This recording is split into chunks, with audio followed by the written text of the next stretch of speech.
Why does India need climate resilient agriculture?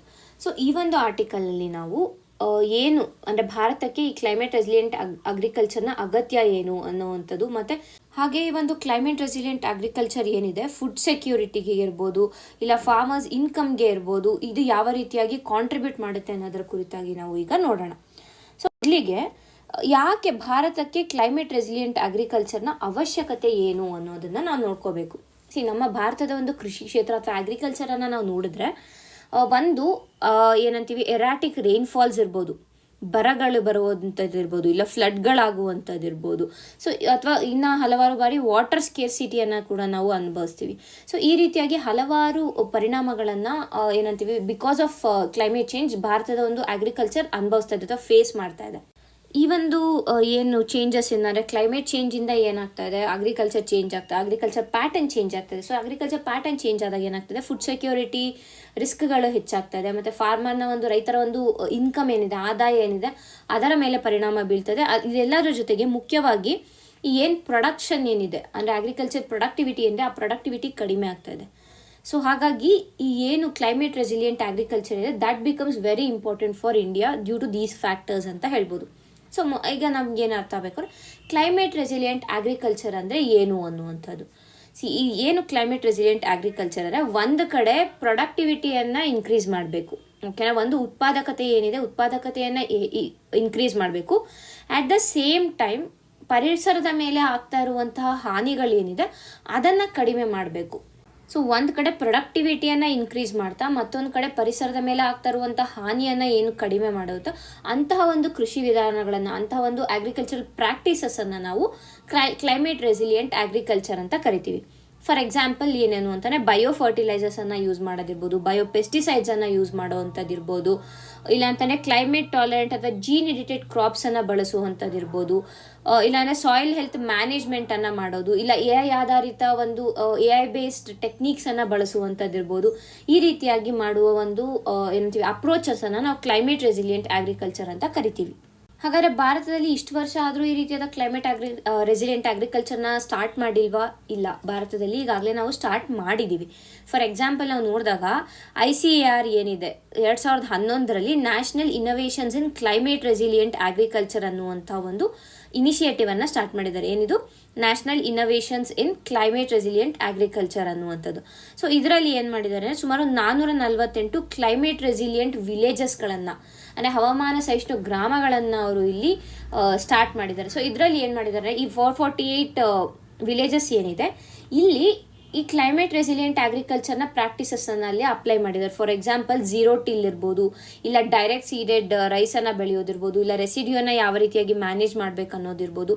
So ಈ ರೀತಿಯಾಗಿ ಸ್ಟೆಪ್ಸ್ಗಳನ್ನು ತೊಗೊಂಡಿದ್ದಾರೆ. ಎಲ್ಲಿ ಕ್ಲೈಮೇಟ್ ರೆಸಿಲಿಯಂಟ್ ವಿಲೇಜಸಲ್ಲಿ ಇವುಗಳನ್ನು ಪ್ರಾಕ್ಟೀಸ್ ಮಾಡ್ತಾ ಇದ್ದಾರೆ. ನಂತರ ಏನು ನೆಕ್ಸ್ಟ್ ಸ್ಟೆಪ್ ಏನು ಅಂತಾನೆ national mission on sustainable agriculture ಅನ್ನೋದಿರ್ಬೋದು. ಇದರಿಂದ ಏನಾಗುತ್ತೆ ಒಂದು ಕಡೆ ವಾಟರ್ ಯೂಸೇಜ್ ಇರ್ಬೋದು, ಇಲ್ಲ ಅಂತಾನೆ ಸಾಯಿಲ್ ಹೆಲ್ತ್ ಇರ್ಬೋದು, ಇದನ್ನೆಲ್ಲ ಪ್ರಾಪರ್ ಆಗಿ ಮೇಂಟೈನ್ ಮಾಡ್ತಾ ಇದ್ದಾರೆ. ಅಂದರೆ ಆಸ್ ಪರ್ ಕ್ಲೈಮೇಟ್ ಹೇಗೆ ಚೇಂಜ್ ಆಗ್ತದೆ ಅದಕ್ಕೆ ತಕ್ಕಂಗೆ ಅಗ್ರಿಕಲ್ಚರ್ನ ಯಾವ ರೀತಿಯಾಗಿ ಚೇಂಜ್ ಮಾಡಬೇಕು ಅನ್ನೋದರ ಕುರಿತಾಗಿ ಅಂದರೆ ಸಸ್ಟೈನಬಲ್ ಅಗ್ರಿಕಲ್ಚರನ್ನು ನಾವು ಮೇಂಟೈನ್ ಮಾಡಬೇಕು ಅನ್ನೋದು. ತದನಂತರ ಬಯೋ E3 ಪಾಲಿಸಿ ಏನಿದೆ ಅದನ್ನು ಕೂಡ ವಿತ್ ರೆಸ್ಪೆಕ್ಟ್ ಟು ಬಯೋಟೆಕ್ಕನ್ನು ನಾವು ಮೈಂಡಲ್ಲಿ ಇಟ್ಕೊಂಡು ಈ ಒಂದು ಪಾಲಿಸಿಯನ್ನು ಕೂಡ ಭಾರತ ಸರ್ಕಾರ ಲಾಂಚ್ ಮಾಡಿದೆ. ಸೊ ಇಷ್ಟು ಭಾರತ ಇದುವರೆಗೂ ತಗೊಂಡಿರುವಂಥ steps with respect to climate resilient agriculture. But ಯಾವುದೇ ಒಂದು ಇನಿಷಿಯೇಟಿವನ್ನು ಸ್ಟಾರ್ಟ್ ಮಾಡ್ತಾ ಇದೀವಿ ಅಂದರೆ ಅಲ್ಲಿ ಅಡ್ವಾಂಟೇಜಸ್ಸು ಇರುತ್ತೆ, ಡಿಸ್ಅಡ್ವಾಂಟೇಜಸ್ಸು ಇರುತ್ತೆ. ಅಂದರೆ ಡಿಸ್ಅಡ್ವಾಂಟೇಜಸ್ ಅನ್ನೋದಕ್ಕಿಂತ ಇಲ್ಲಿ ಚಾಲೆಂಜಸ್ ಅಂತ ಹೇಳ್ಬೋದು, because it is a new technology ಆಗಿರುವಂಥ ಕಾರಣ. ಸೊ ಇಷ್ಟೊತ್ತು ನಾವು ಯಾಕೆ ಈ ಒಂದು ಕ್ಲೈಮೇಟ್ ರೆಸಿಲಿಯಂಟ್ ಅಗ್ರಿಕಲ್ಚರ್ ಬೇಕು ಅಂತ ನೋಡಿದ್ವಿ. ಸೊ ಯಾಕೆ ಅಂತ ಬಂದಾಗ that can also be turned as advantages ಅಂತ ಆಗುತ್ತೆ. ಬಟ್ ಈಗ ಚಾಲೆಂಜಸ್ ಏನು, ಭಾರತಕ್ಕೆ ಯಾವ ರೀತಿಯಾದ ಚಾಲೆಂಜ್ಗಳಿದೆ ಅನ್ನೋದನ್ನು ನೋಡಬೇಕಾಗುತ್ತೆ. ಸೊ ಮೊದಲಿಗೆ ನೋಡಿದಾಗ ಒಂದು low adoption among small and marginal farmers.